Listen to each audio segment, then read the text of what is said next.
Welcome to SEC Football Live, Week 5 edition, recapping Week 4, looking ahead to Week 5. And yes, Missouri finally getting some love from someone other than you, Brian M-I-Z.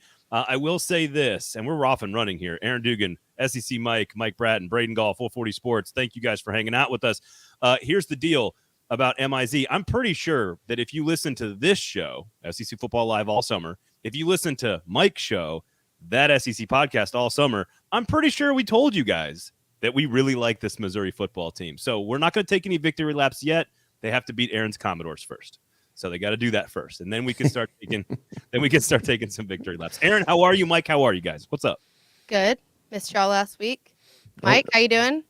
I just can't believe Braden's getting negative. We're 10 seconds in. He's like, well, if they lose to Vanderbilt here, oh my God. No, they're going to take care of business. I think they're going to take care of business. I think they're okay. Brady Cook and Eli Drinkowitz, unprecedented offensive success and efficiency right now. So we'll get to a lot of stuff to do today on the pod. So, all right, we appreciate you guys. If you want to jump in and ask questions, please, let's go. RC, look at this one. Yeah. We all know you think Kroger is better than the Swamp, so you almost have to pick Kentucky. I would shop at any grocery store other than Kroger, unless they want to sponsor the show, and then in which case we'll take their money, which is totally fine. We're not about really anything. Listen, the more things change, the more things stay the same, folks. Alabama and Georgia and LSU still the cream of the SEC for now. We've got a couple of chances. We've got a couple of chances at upsets this weekend, as both Alabama and Georgia on the road as 2 touchdown favorites against 2 tough teams. We shall see. What is this? Braden said you said Missouri. Yeah, it is. They were picked 6th. I picked them higher than the media. What are you talking about? Kyle's got receipts. That's fine, Keel. That's fine, Keel. All right. We got Texas A&M, Arkansas, which is a fantastic game if you like just sheer absurdity. Mm-hmm. Both teams played pretty well last week. Arkansas lost to LSU, obviously, and we'll get to what that means for the team. LSU Ole Miss point spread is fascinating, so we'll get into that. Alabama proving that they are still kind of Alabama, sort of. And what does it mean? We'll see what happens. Or is there a bigger problem with the conference? I want to ask you guys first and foremost, though. Brian Thomas, LSU, 5 catches, 133 yards, 2 touchdowns. He was electric for LSU down the field, making big plays. Malik Neighbors, same thing, 8 for 130 and 2 touchdowns. Luke Hayes for Arkansas was huge in that game, the young tight end there. Xavier Legette, who I'm not sure Mississippi State knew was on the football field at any point during the game. 189 yards, 2 touchdowns. Luther Burden, 10 catches, 177 yards. Griffins averaged for Mississippi State averaged 36 yards a catch. Ricky Pearsall, Berrien Brown both went over 100 yards as well. Brock Bowers had over 120 yards and 2 touchdowns. There are no good running backs apparently in this conference, but the receiving is great. Are we seeing some quarterback play that's gotten better? Are we seeing improvement where we want to see it at the game's most important position now 4 weeks in? Mike, you want to start? Well, I guess because they're playing SEC defenses, making them look good. That's about all I can say to that. But Captain Negativity over there. Okay. No, I mean, there's good. The quarterbacks we thought are good, I guess. But Spencer Rattler's been incredible. He's red hot. But no, I don't think they've turned some massive corner. I'm trying to think of who you'd be considering in there. Connor Wigman's been excellent, and then he got injured, unfortunately. So, no. And where's the running back?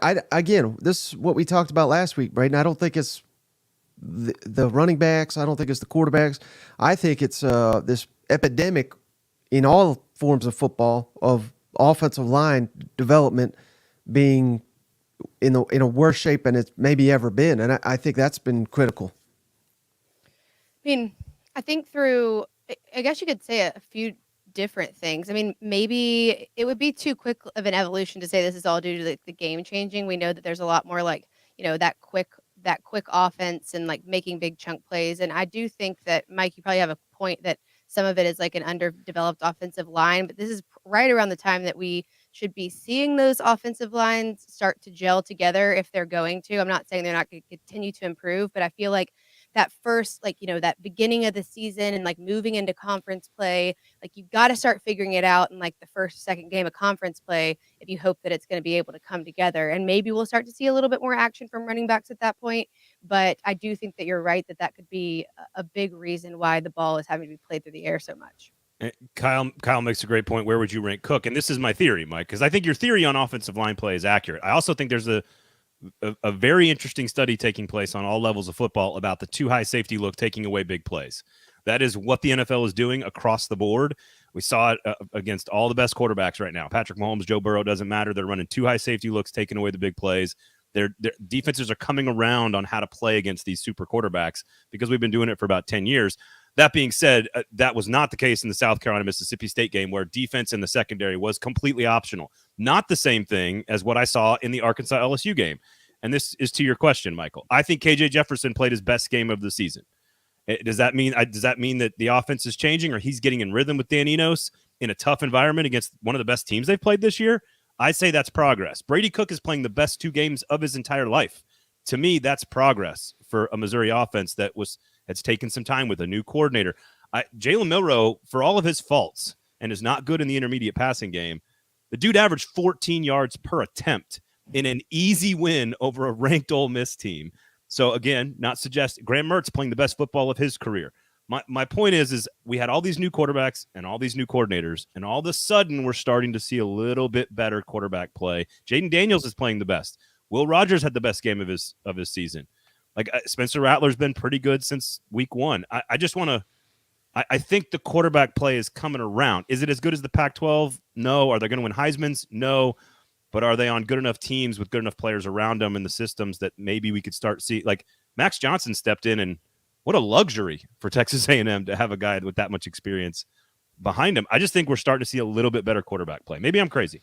No, but I mean, this is what a lot of coaches talk about, and Kirby Smart talked about it in his press conference after the game because people are looking ahead to next week and like how's Carson Beck going to do moving into this. I think Georgia plays Auburn, I believe, and so he's like, the problem is that you can't simulate it until you're on the road and you're playing against these teams, SEC level teams. You really don't know what's going to happen. Like, is Carson Beck prepared? Yes. But do you know how that's exactly going to play out? No. And I think that's exactly what you said, Braden. There's really no replacement for someone like Max Johnson having the experience he has at this level in the conference. And I want to go back to Liquid Flames, your question in just a second. But Carson Beck, every game has been better. He's gotten better every game. This will be by far his toughest test, and we'll get into the discussion about playing on the road, at Auburn. Liquid Flames, though, says, why, though? Why are the offensive lines not good at any level? What is causing it? My theory is that it's one of the toughest positions to evaluate and develop, and that the game itself is just like 7-on-7s happen year-round. So quarterbacks, receivers, and running backs are throwing and doing reps 12 months a year. Offensive linemen just only have like a camp and then 14 games or 13 games to get up to speed. And Mike, I don't know if that's where you're going with it, but that's how I see it. Yeah, I mean, I wish I knew. I don't have an answer, but it's clear. I mean, the NFL's they've been ringing the bells for a while, and I think it's filtered down. Maybe it's the offenses that we're running now in college as well. They're just we've gotten away from kind of murder ball as even hell Bama says they're going to play murder ball, and then they let South Florida sack them 7 times. So, yeah, I mean, not even the 5 stars across the board are working anymore. So I honestly, I have no idea why, but it's clear to me that it's a real issue. But it's like it works as a unit too. So one person misses or there's one thing that falls apart and the whole thing does. It's not just like, if one person's off, it's going to be a slightly like the play has less potential. Like the whole thing could fall apart if it's not working as a unit, which is probably why the gelling is so important. Yeah. Jesse's on fire, by the way. Tennessee hot garbage going to be exposed Saturday night. Here's the next one. Still waiting for a single podcast or commentator to grab reality with both hands and admit that Tennessee got skull drug at the Swamp. They do not deserve to be ranked. I'm not sure who's not said that. They got destroyed on the line of scrimmage. He's been talking shit for 9 months, and I can't wait to see what he says on Monday because he won't even be here. He'll be in his hole. He ain't coming for the next couple of weeks, so he won't hear a single podcaster next week either when Carolina loses by 35 points in Neyland Stadium. I can't wait for that. We'll see. You do have to tune into the podcast to hear what they have to say. That right, part is true. Listen, I think everybody has openly admitted that Tennessee, I think we said Tennessee shit down their leg, and Florida punched them in the face. Like, I don't know what else you want us to say about the No one Florida said game. anything other. I mean, they just mocked Tennessee relentlessly, even on both these shows that we do. You know what? Here's the deal. Tennessee has we're going to bounce all over the place today. Tennessee has the number 1 defense in the SEC right now, but not against the team that mattered. Like, they have the number 1 defense in the SEC from an efficiency standpoint and from a yards per play standpoint, and that's because the numbers are really, really good against Virginia, Austin Peay, and UTSA. They are not good when they had to line up and play a real football team, which they're going to have to play this week. Now, I don't know if South Carolina can do what Florida did in terms of physicality along the offensive line, but South Carolina's got dudes that can run around in space, and that's a problem for Tennessee. And they are a 12.5-point favorite at home.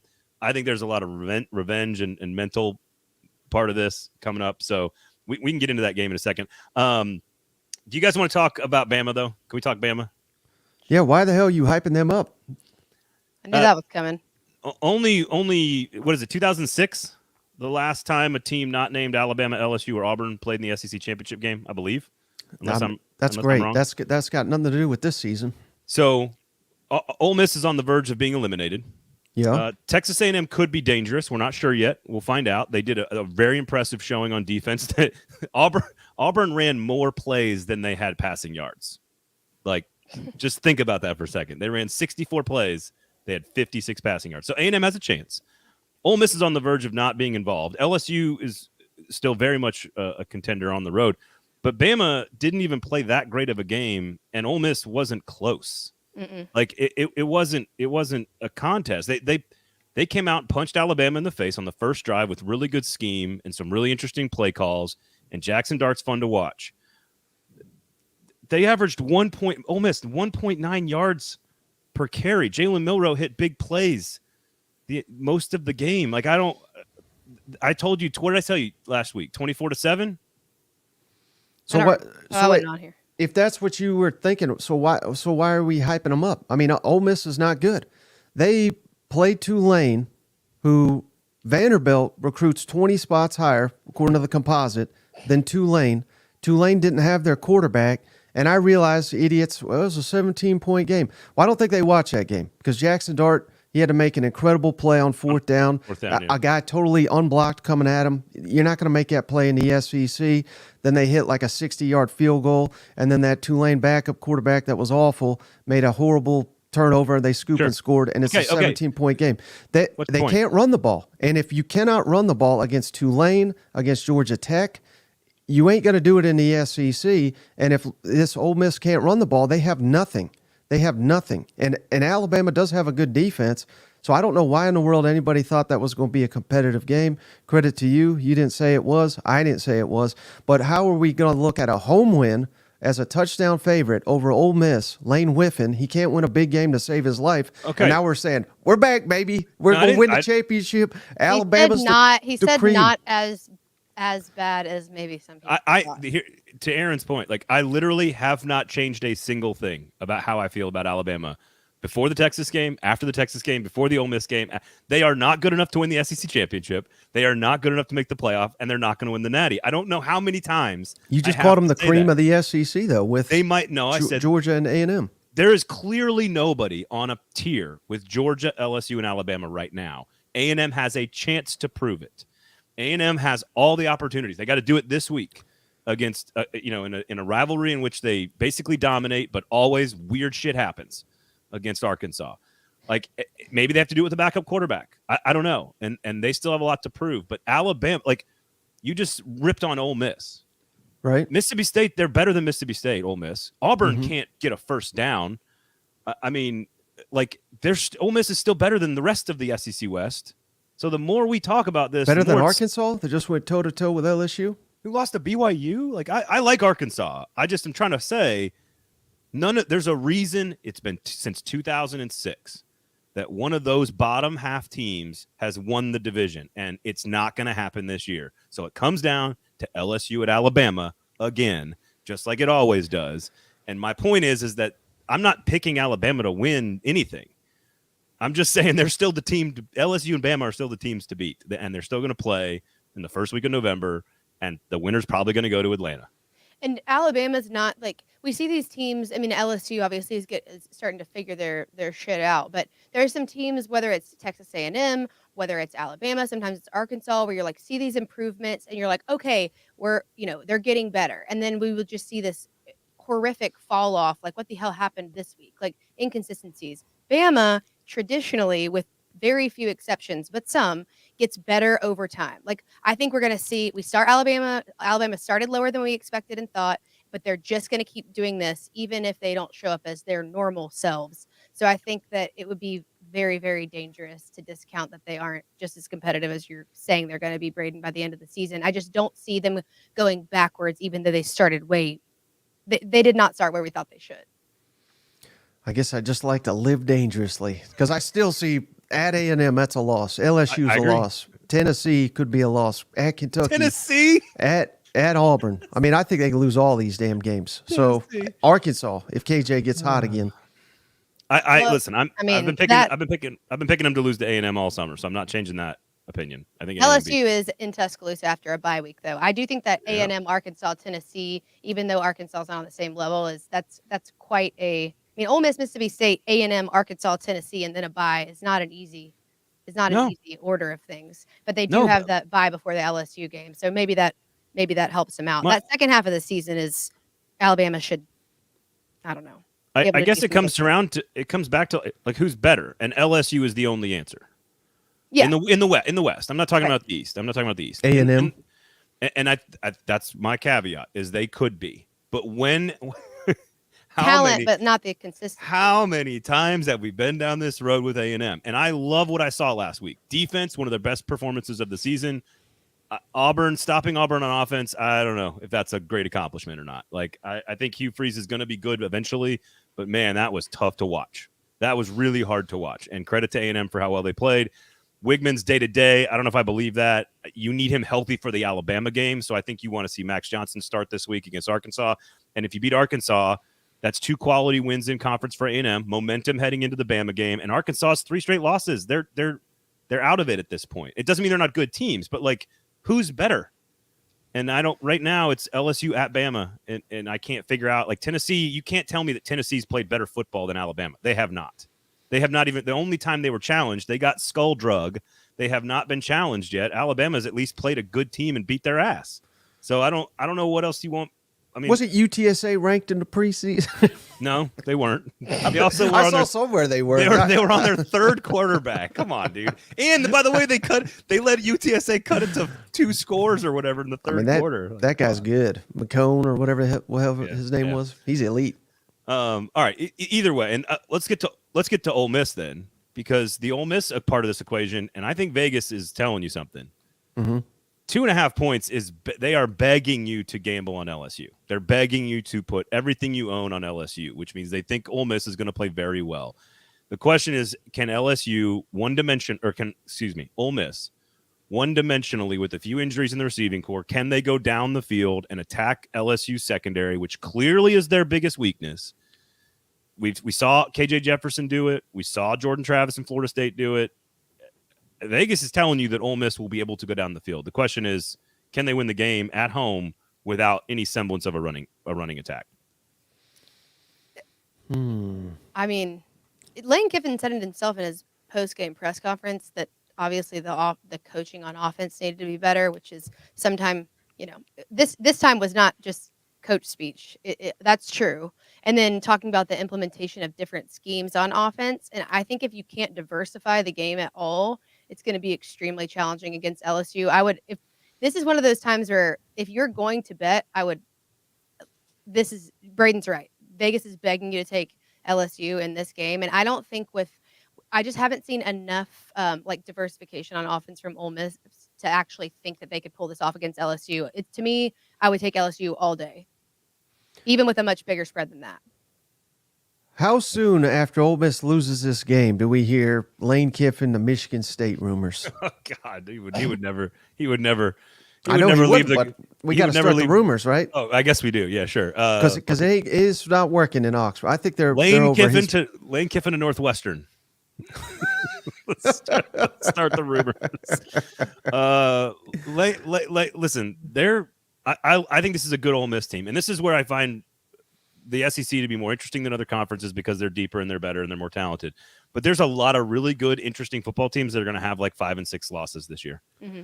And it's because the balance. Ole Miss is going to be 9-3, let's say, hypothetically. They still got Georgia. Jesus. If they go 9-3 with that schedule, that will have been a pretty damn good season historically for Ole Miss football. And I think it's a good year. But if they lose this game to LSU at home, they're 0-2 to the best two teams in the division. They still got A&M. They still got Georgia. Like it's just not your year at that point. And what do you think's going to happen, Braden? I actually think it's a shootout. You do? Honestly, yeah. Mike, I don't what know about you? Well, How you operating? I didn't mean to.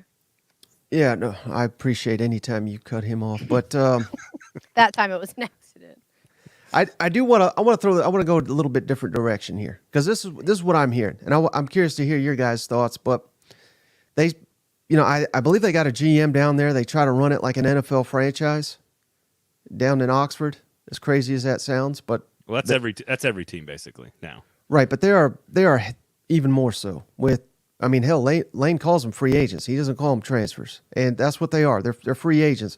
But what I'm hearing down there is there's problems. And I think it's they've misallocated where to spend money on certain positions on the roster, and the positions they've spent money on, they're getting nothing from, like Judkins, like 2 backup quarterbacks that don't see the field.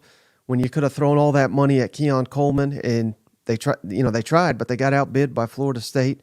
Again, I'm not saying anybody cheated here because that's all within the rules, but they screwed up their funds. And I think it's shown in a big way. And who's that on? I mean, I think it's on Kiffin again. I think they royally screwed this up, and I think there's locker room issues now. And again, this is the nature of the game. And I'm not saying this is a problem at everywhere, but I think it's a real problem at Ole Miss right now. And I think the wheels could fall off here pretty soon. The schedule is very hard. John Berger says, you guys are talking based on past and recruiting rankings. I don't think that's true. Georgia and Missouri are what you need to be talking about. We'll get to them. Those are two very important teams to talk about. We've got a whole hour here. So I will say we're focused on the West right now. I will say that we could give Georgia like a little bit more time. They've just been so far ahead of there hasn't been much to talk about. We talked about it last 2 weeks ago. We're like, we don't know what to say yet because nothing's happened. Like they're still clear. This is the outright first week. This best. is the first week to talk about them, and finally we'll get to do coming. that. We'll get to do that in a second. But again, to me, this that's interesting theory on the chaos behind the scenes. I'm not surprised with the coaching staff that Lane Kiffin has assembled that there is chaos behind the scenes. I don't think that should be a surprise to anyone who knows anything about the conference. So just throwing that out there, it does not mean that they still can't score points this weekend against LSU. I think they're going to score a bunch of points because they can go. Jackson Dart's that good. By the way, do either of you watch the godforsaken shitty-ass television show Outer Banks on Netflix? Either one of you? That's such an Aaron Dugan show. You're telling me you've not watched it? No. For those in the comments. That. Braden thinks I'm pretty basic is what he's trying to say. No, not at all. I don't watch Outer Banks. It's very influencery. It's like here's I've worked in sports my whole career. I'm not an influencer. Here's the question for the commenters: Is Jackson Dart a pogue or a kook? That's what I want to know. And if you've seen the show, so you clearly you watch it. I listen. I had a very interesting medical procedure take place, and I had some time in the bed, so I had to watch some shit. Yes, exactly. I had to watch something to get my mind off what was going on. So, pogue or kook, I want to know what people think about Jackson Dart. I think he's going to score some points. I think they can go down the field and score some points, and I think it's going to be I think it's a high-scoring game. I just think LSU scores more, but I don't like that 2.5 point spread. That scares me. I think Mason Smith and Perkins and those guys, I think they get after Jackson Dart a little bit, and that's what Alabama did. Look, they scored on the first drive. They got 3 points on 8 drives after that. That's not good offense for Ole Miss. So we'll see. No, it's not. But he's going to need a little bit more from the line. In order We're all on LSU. Is that what I'm hearing? Maybe they should give him another raise. Okay. Bo says I've seen it. They aren't pogues. Yeah, I agree. Jackson Dart is probably a kook. I agree. All right, let's talk Georgia then, since the people want to talk about Georgia. I still don't know what we're going to learn about the Georgia defense. I don't see how Auburn challenges them. It doesn't matter which quarterback Hugh Freeze trots out there. That was godforsaken, awful football last week. Georgia's had a few moments where they've given up some plays, but like by and large, it's been they're not as good as 2021, but they're pretty damn good. I think this is more about testing Carson Beck and how many interesting throws does he have to make. I don't even know what that means. You got it. How many interesting throws does Carson Beck have to make against what is a decent defense on the road in a hostile environment? That's what this is about. I'm just thinking about that Dancing with the Stars comment. That was a good one. Yeah, I mean, this game to me is about learning about Carson Beck because the offense is starting to pick up some steam. We're starting to get some guys back. Lab McConkey back on the practice field. That could be huge for Carson, being a security blanket type. So, yeah, I mean, I'm expecting a shutout here, basically. And now, I don't know if you guys have seen it, but Hugh Freeze is out here saying, I don't know why we're not doing the RPO. I don't know why we've gotten away from that. I'm having a hard time not calling the plays, but I don't understand the terminology. I mean, this is not what you want to hear from particularly that coach who made a big deal about giving up play calling duties. I've never done it before. And he's already kind of stolen some of that back already. I don't know. I think it could be a real struggle. And certainly he's been trying to warn the fans that these next couple of weeks are going to get ugly. And boy, was it ugly as can be last Saturday. And it's, this is even a better team. Although you're getting them at home, that's the only saving grace. I referenced it earlier. We were talking about Kirby Smart, just about that it's really hard to, you can't simulate that environment until you're there. You don't know what it's like. But I mean, it's not like Carson Beck doesn't have like a lot of experience under his belt. This is going to be one of those things in my mind, like you take like practice tests, standardized testing in grade school, and then like you take the PSAT, but it like still doesn't really matter, but like it seems more official. And then you have to take the SAT and it'll actually matter. This is like, they're not going to lose. It's not going to affect like it. That's not happening. It'll just be a figure it out moment. And then they'll be able to move on. The only thing Kirby Smart really said that and he did not say he was worried about it. He said Auburn's like transfers and their options with like new talent has added to their depth. Maybe that exposes like some weaknesses with Carson Beck, just having to play against a team like Auburn. But at the end of the day, it's just going to end up being a learning experience. Nothing detrimental is going to happen. As I think it's probably one of the only things that most people on this live show can agree on. 31-3 is probably where I'm going with that game. Like, there's no chance Auburn moves the football. This is exclusively about collecting data on Carson Beck. This is by far his toughest situation, toughest defense, toughest environment. If you notice, the targets for Brock Bowers going way up the last couple of weeks. They are ramping him up for conference play. They wanted to protect him early in the season, not take too many hits because he just wants to truck stick everybody. So they're like protecting him from himself. And now you're seeing the targets get picked up a notch. I bet you see him targeted a lot this weekend. So we shall see. By the way, Brian says Brady Cook is the Pogue King. We've got Bo saying Max Johnson is a Pogue. So they get it. Y'all know what I'm talking about. Did you guys see what Kirby Smart said after? I don't know if you saw the statistic, but apparently he's got the best record of any coach after 100 games. Better than Bear Bryant, better than Nick Saban at Bama, better than anybody. He's got the best record ever after 100 games in the SEC.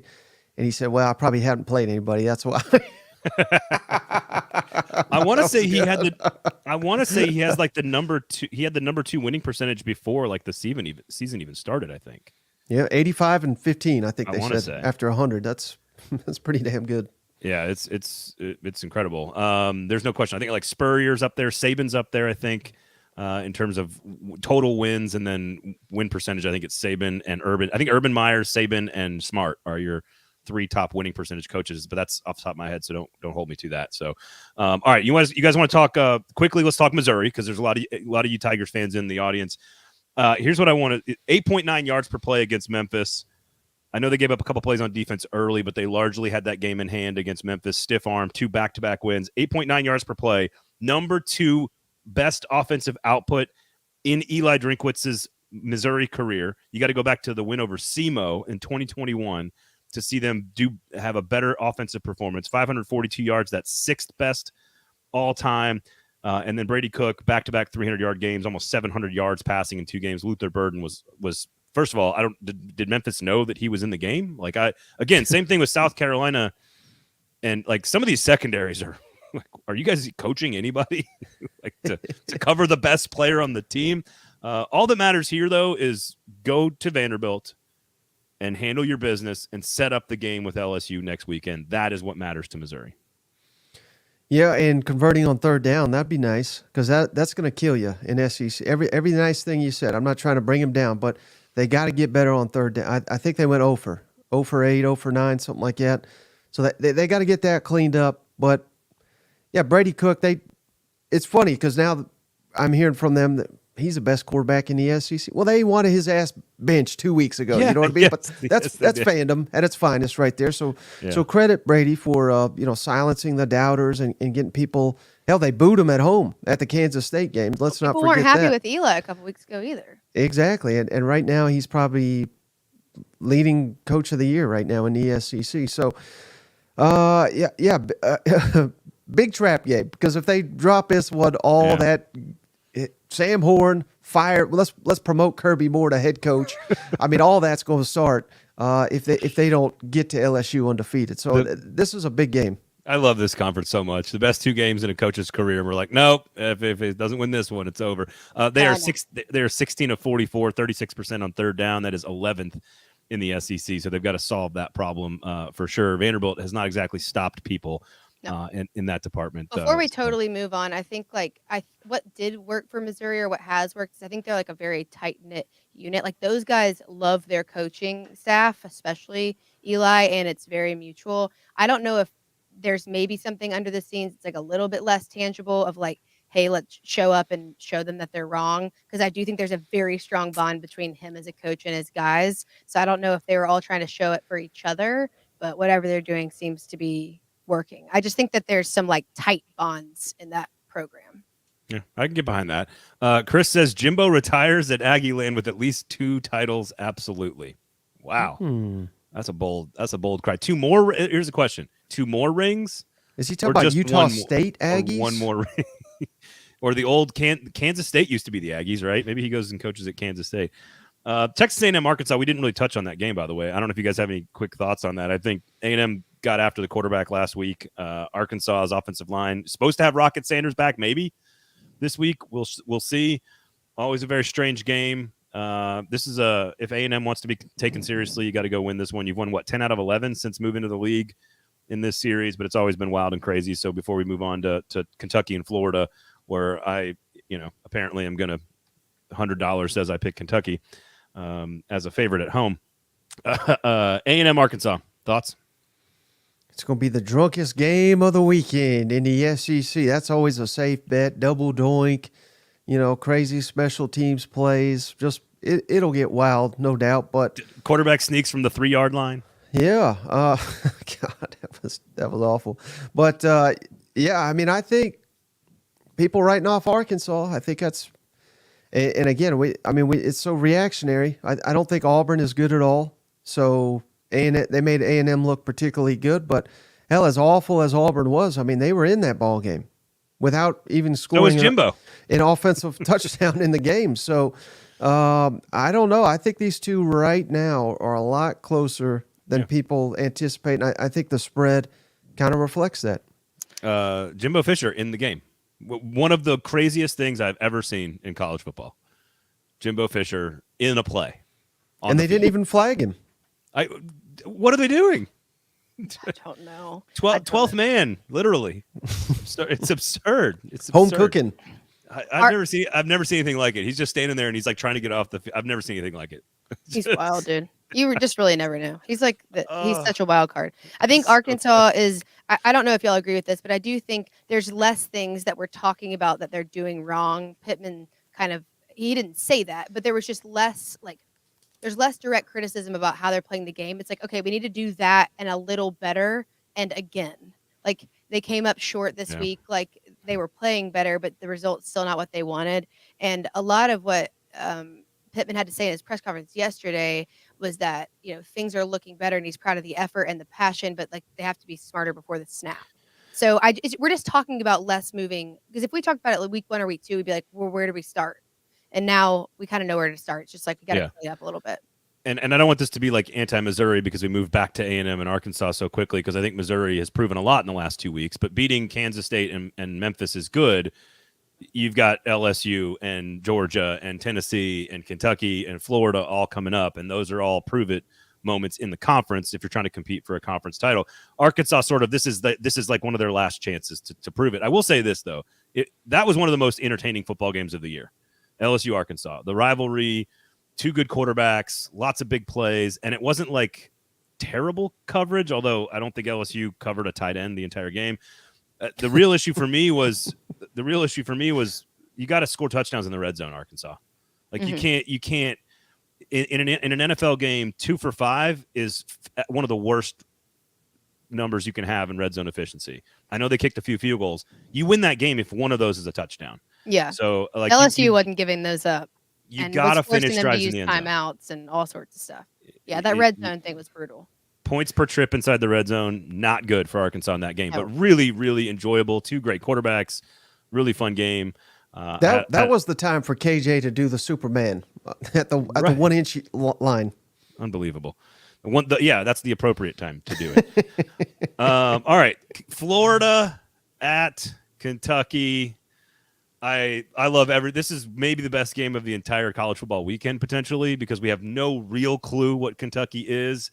They are one of only 2 teams in the conference that is ranked in the top 4 in both offensive and defensive efficiency. They are number 3 on offense. They are number 3 on defense. Georgia's the other one who's number 4 on offense and number 2 on defense. That, of course, has come for both of those teams, technically, against a lot of questionable opponents. We don't know anything about them. Devin Leary made a couple of mistakes last week he shouldn't be making against a bad opponent. Kentucky's a 2.5-point favorite.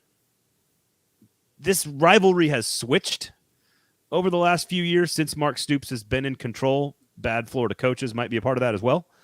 But I don't know what to make of this, because Florida's playing good football, but Kentucky has the culture, the stability, the defense. I think they got the better quarterback. I'm trying to come up with a reason to pick Florida on the road here. What's the spread? Did you already say it? 2.5. Kentucky at home. Why to take? Make the case for Florida. Just offensive line. Kentucky's been inconsistent, up and down. They've beaten nobody but cupcakes. Devin Leary's not lived up to the hype. Mark Stoops, average coach. Average coach. I mean, yeah, he's the greatest coach in Kentucky history.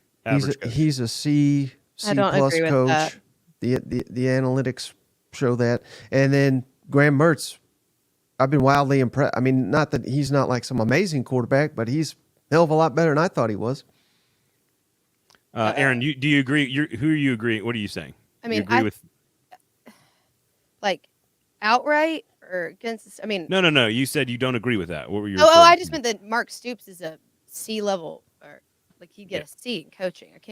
I mean, he's been able to put something together and hold it together for longer than we've ever seen in my lifetime. He passed Bear Bryant. Yeah.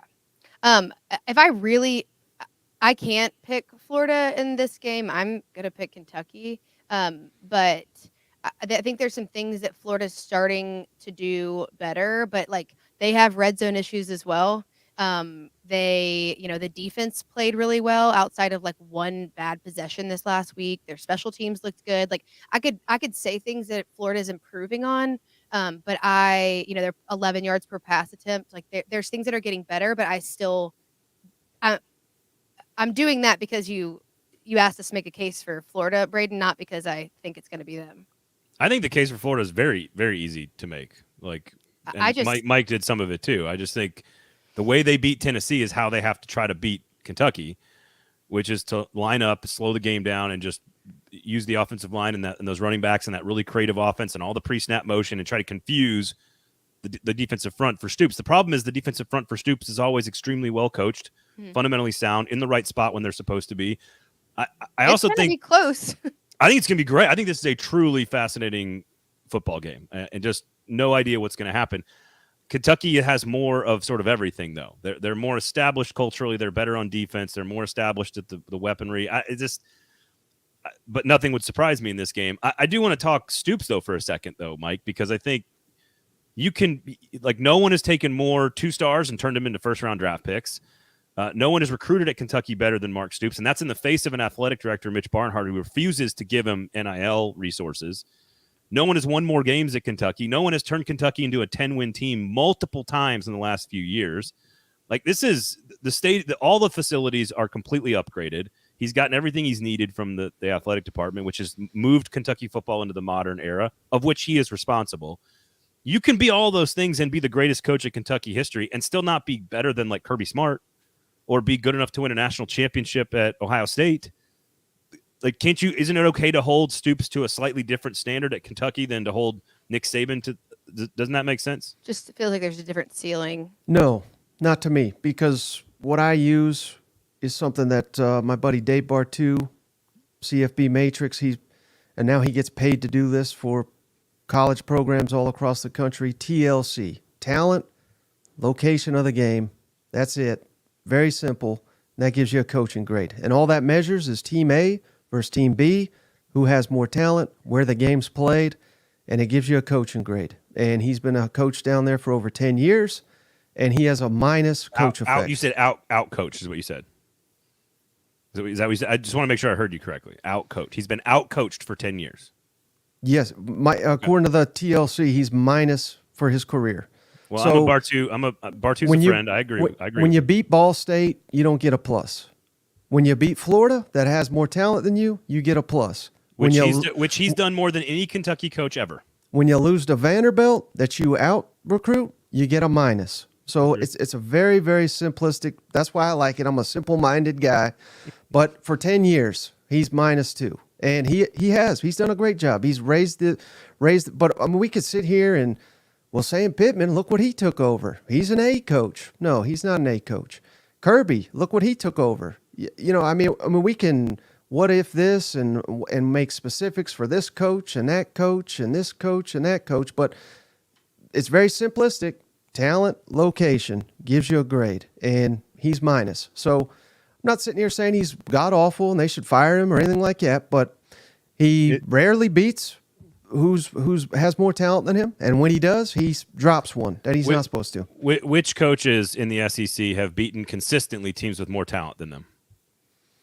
Well, there was a guy by the name of Mike Leach. He's an all-timer. It's not consistent. Not in the SEC. He's one of the best of all time. There's no argument between in his career at Texas Tech and Washington State. I agree. I'm talking about in the SEC. Josh Heupel, according to Bartu, is a top 10 coach in the country right now, based on his entire coaching grade. I don't ask this question because I know the answer. I'm actually asking it. How many true pluses does Josh Heupel have in the SEC? Because I can think of one, maybe two. Well, last year he got several. He got at LSU. That was a big one. Bama was one. The Pitt game, I think, on the road was another one. You think Pittsburgh has more talent than Tennessee? The team that got a tackle drafted in the first round, 2 receivers drafted. That game was at first Pitt. 3 rounds. Yeah, I think that was a plus. I'll have to reference what Bartu his metrics, but I believe that was a plus. No way. I like Dave Bartu. He's a friend. I mean, I'm not looking at the thing, so I can't tell you. But according to and this is, I mean, again, he's not like a Tennessee fan. He doesn't even watch the games, Brady. He projects the games in the preseason, and then his model tells him who's overachieving and who's underachieving. Heupel's a top 10 overachiever in the entire country. For his career, which includes UCF, when what he should have is more talent than everybody he's played against. This is not an anti-Heupel I'm just asking the question. The question was how many teams has he actually consistently beat teams that have more talent than them, and that's who in the SEC. Shane Beamer's another one. Consistently, though.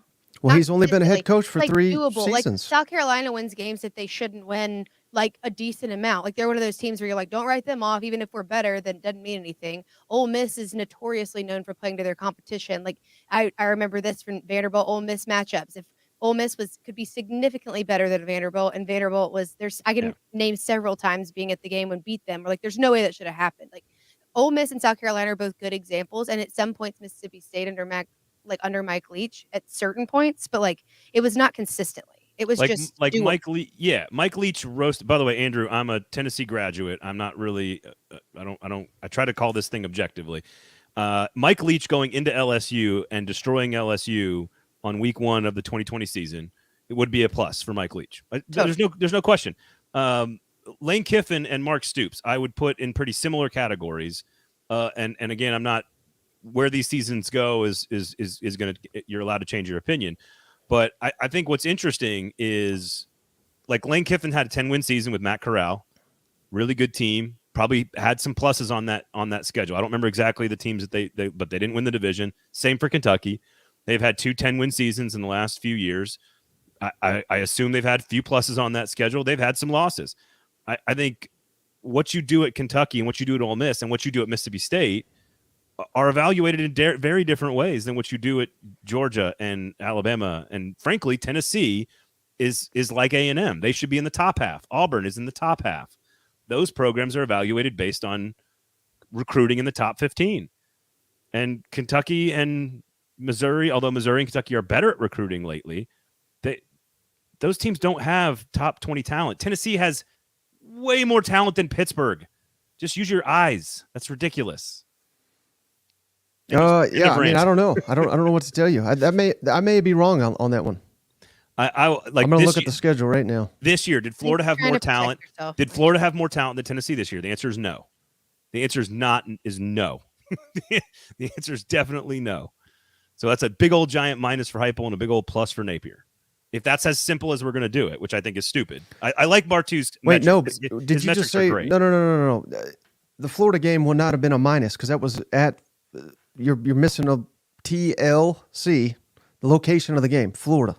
That was at Florida, so you don't get a minus for that either. So as a 7-point favorite, getting your face crushed in by a team with far less talent and a coach who's 1 year behind you in recruiting doesn't count as being outcoached. And forget the metric, because I love Dave Bartu. He's a very smart guy. He's got a great metric. Forget that for a second. In your opinion, you don't think that's a minus for Josh Heupel? I mean, I significantly think he got out-coached, yes. Okay. But according to that metric, I don't believe that's a minus because Florida and Tennessee are essentially equal in talent. No. Someone keeps touching their connection to the mic. Who is that? I think it's coming from East Tennessee. No, it's been like Mike, that for. Don't get so heated that you're punching the no, it's been like that for a couple. It's like that for just on the live stream, I believe. So anyway, just my OCD. Everything's fine. Keep going. All right, who's taking Florida to win the game outright? Anybody? I may. I don't know. I haven't decided yet. I picked Kentucky, but I think it was not easy, and I think it's gonna be extremely close, and so does Vegas. Florida's far more tested. That is one huge advantage for the Gators. On the road against Utah defense, against Tennessee, way more tested, way more battle ready and prepared for this. Kentucky's at home, and I think Kentucky is better at most positions. A few of them, Florida has an advantage, but I think this is truly a 50-50. I have no effing clue. This is going to come down to which direction a kick goes, or a fourth down call, or a turnover, or a fumble. This is I have no clue. We will be talking about turnovers on Tuesday of next week. I think we learn more from this game than any other game this week in the SEC. Is that fair? Yeah, for sure. Yeah. What would have to happen? Like, if Auburn or Mississippi State beat Georgia or Alabama, yeah, that would give us some real big learning. Those are the only two. If Ole Miss beats LSU, that would teach us a whole lot about LSU. But not as much as this. I don't know. I think we'll learn more from this game. I'm with you. Even than Ole Miss or LSU. You could watch one game this weekend. Which game are you watching? Oh. Tennessee, you don't get to South Carolina. I have to watch that. Outside of your fandom. That's outside of my fandom, and that's what I would pick. South Carolina, Tennessee? Mm-hmm. Oh, I'm going Kentucky, Florida for sure. LSU Ole Miss is fascinating because Vegas is tricking. Vegas is playing mind tricks on me with this one. South Carolina, Tennessee. We haven't touched on that one. Joe Milton, as I said at the beginning of the year, Joe Milton will be statistically, arguably the best quarterback, the most productive quarterback in the conference, and Tennessee will still win fewer games. They have to beat South Carolina to do that. This is revenge. This is the Halloween costume. This is the whole deal. Are they doing a whole blackout for the crowd, Mike? Is that right? Yes, sir. Because I think that is dumb as shit. And here's my reason. It makes the crowd look smaller. It makes it look smaller. I don't think the size of the appearance is what matters. I think it's how damn loud they are. The loudness is critical. But if you look at a orange and white checkerboard or a whiteout versus a blackout, the crowd looks less intimidating in person. It's why you wear black on camera instead of white. I've been there. I've seen it. You can't see the people. I've been to games in blackouts and whiteouts. It doesn't look as intimidating. And maybe that's a small factor. I'm just pointing it out. I think it's stupid to do the blackout. It intimidated the hell out of Kentucky last year. I'll tell you that. They were fucking rattled. And the quarterback was all banged up.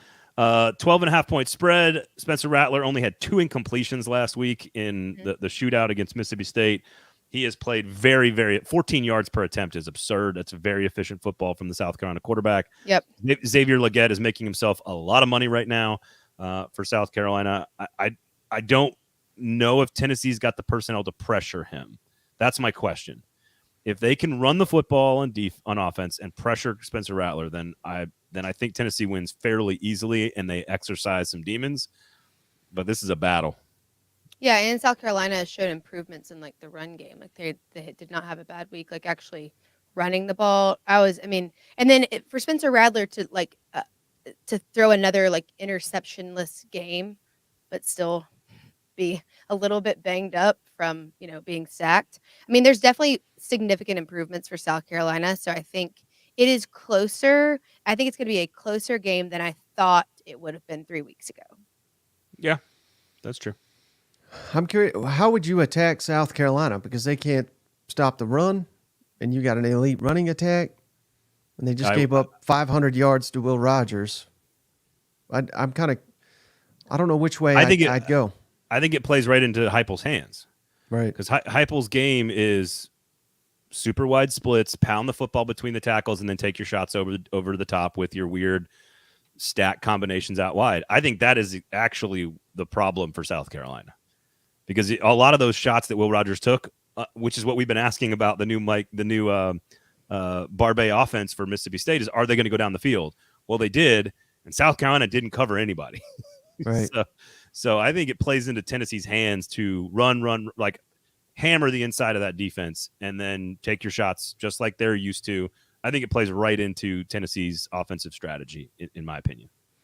How old do you think this plump strawberry man is? Because he's mad about them jerseys and only 10-year-olds do that. Like, this is supposed to be fun. I don't know if you guys have clued into this yet. I'm trying to be entertaining here. Or I mean, I could just read stats and be boring as shit and just not say anything crazy, and no one would tune in. So I don't know. I don't get those people. Is it a game? Is it a game we're playing? Why are the socks so high? The socks should only go 2 inches above your ankle. He's probably one of those damn guys too.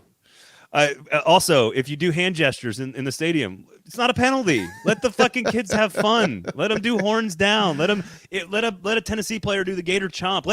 If Berrien Brown scores a touchdown this week, I want him to do the Gator chomp so that we can talk about it next week about how stupid it is. I love that. That's a penalty.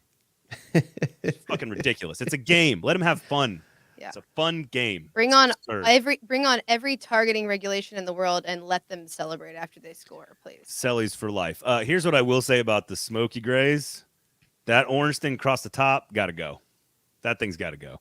The Smoky Grays look awesome. I love the Smoky Grays. I love the Smoky Gray. I love the helmet. I like the whole thing. It looks awesome. Whatever that shit they put on their shoulder pads this year, that was some dumb shit. I'm not into it either. Sorry. Are you okay? What do you think about that take? Is that a fair take? Mike? Wasn't that to honor Conridge Holiday? How dare you? How dare you, sir? Oh, damn. Well, when you put it that way. I guess you hate progress. Okay. Yep. I hate integration. Like, that's me. God. On that note, I'm a regular George Wallace supporter. Let's go, boys. please no one take this out of context.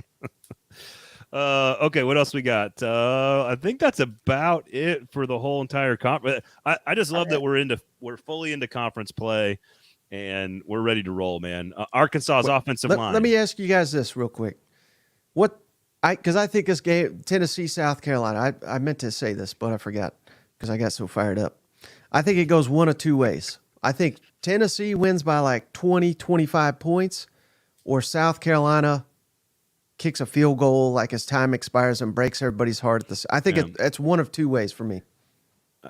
Let me ask you guys this. In that situation, let's say South Carolina kicks a field goal with like a minute to go, and the hearts appear to be broken. Mm-hmm. Do you trust Nico? Do you trust Joe Milton down by? You need a touchdown to win. You need a score to win. The way Hendon Hooker could deliver for them when they needed him to, especially against Bama. Do we trust Joe Milton in that situation? I mean, he can throw it 90 yards, so hell yeah. But I mean, he'll get sacked twice before he can uncork that one. You know what? So I guess no. I mean, I think it's more like, do I trust the whole system to be able to do that? I mean, Milton can get the ball there. We know that. But I think I would need to see a little bit more. Just need a little bit more of that, like, clutch into the game moments to be able to say that Tennessee could pull that off with a minute left. I think you're right, Mike, and Aaron too. I think that they either beat the shit out of them because South Carolina just defensively is not there. The offensive line can't protect Rattler, and Tennessee runs the football and hits a few big plays over the top. I think that's all very logical. But man, if it's close in the fourth quarter, that stadium will be puckered up because I don't know how much they trust the offense to deliver when it has to.